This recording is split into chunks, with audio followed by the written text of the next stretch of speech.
Us. This is Shion Steve here at Classical Martial Arts of Long Island. And today I wanted to talk to you about a certain term that we use to describe the type of karate that we do here in our Japanese program. It's called Shoshinkan, right? We talk about it, Shoshinkan karate. Shoshin means complete truth. Kan means the whole of. So Shoshinkan means the whole of complete truth, often called Shoshinkan karate or Shoshin karate, which means complete truth karate. Karate means the way of the open hand. Well, seems like an interesting name. Why complete truth? How can it be complete? What do we mean? And what do we mean by truth? Well, it's a very interesting idea. It's a philosophical concept. The concept is, what is truth? And how do we discover truth?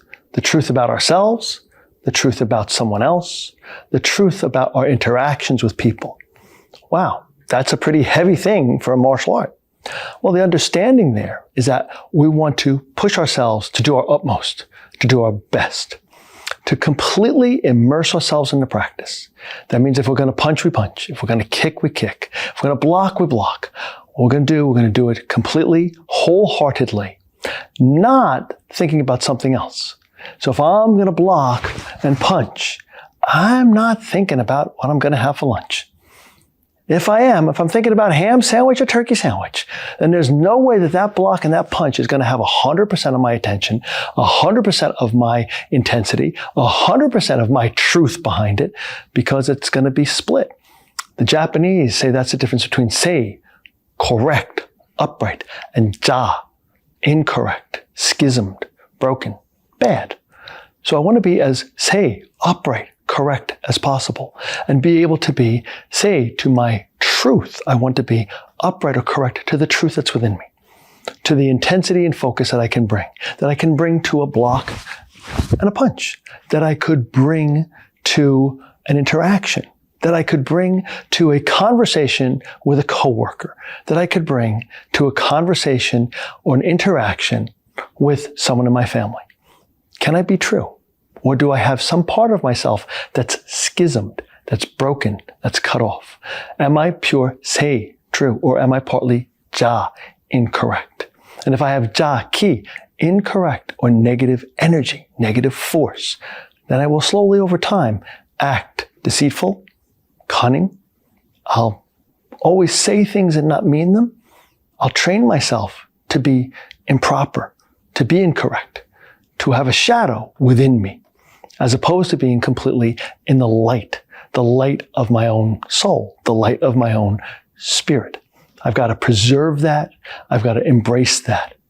That's the truth that we're looking for, right? So we want that truth and we want it completely.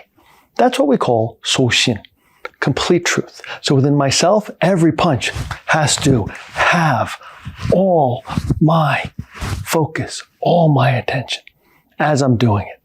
Every kick, every punch, every form, every interaction.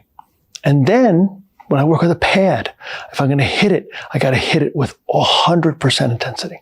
Then when I work with a person, I've got to work with the person intensely, strongly. We spar very intensely. We do drills very intensely.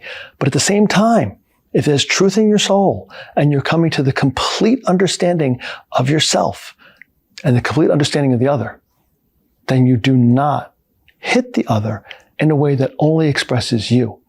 It has to express both of you. What I mean by that is that if you've done martial arts for a while, you can hit pretty hard. If you hit in the right spot, in an unprotected spot, you could hit hard and hurt somebody.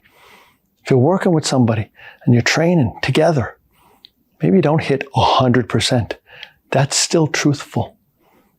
Maybe you block and you punch, but you stop that punch right in front of them or into them a little bit as you practice with them, so that you express the truth of the technique, the truth of the balanced interaction, but the truth as they can accept it. For it's an old martial arts saying, to tell the truth to someone who's not ready to accept it is to tell them a lie. So therefore, if you hit them as hard as you can, but not as hard as they can take, you lied to them. You hit them so hard they couldn't understand it. They were overwhelmed by it. You got to hit them hard enough that they can understand, oh, that hit me. Oh, I got to get stronger. Oh, I have to have good balance and structure and form, that if I'm going to block it, I'm able to block it. If I'm going to stop it, I'm able to stop it. If I can riposte on it, I can riposte on it. They've got to be able to understand that. They've got to be able to hold the ground, as we say, not get knocked around, not be imbalanced. But that truth that they have to find is related to the truth that you can express. And when you do that, and the two of you can work together, then you transcend the drill. It goes beyond kicking and punching to something bigger. And that's what we chase, what we follow. That's what we try to express in every movement on the mat. When we work by ourselves, when we work with equipment, when we work with the other. And it's with the other person that we really can find that complete truth, that Shoshin. So that's the meaning inside what we call Shoshinkan, the hall of the, or the method of the complete truth, or Shoshin karate, which means the karate, the empty hand methods, the martial methods of complete truth. Well, hopefully you found that interesting. If you like that, come on down to Classical Martial Arts Long Island. Come on the mat. We'll give you 2 weeks free trial. Come, try our classes. See if you like us. See if you like the methods. See if you could find a little more truth in yourself and express a little more truth on the mat and in your life. And that's why we call it classical martial arts. All right? Hopefully you had a great time with that. Have a great day. Us.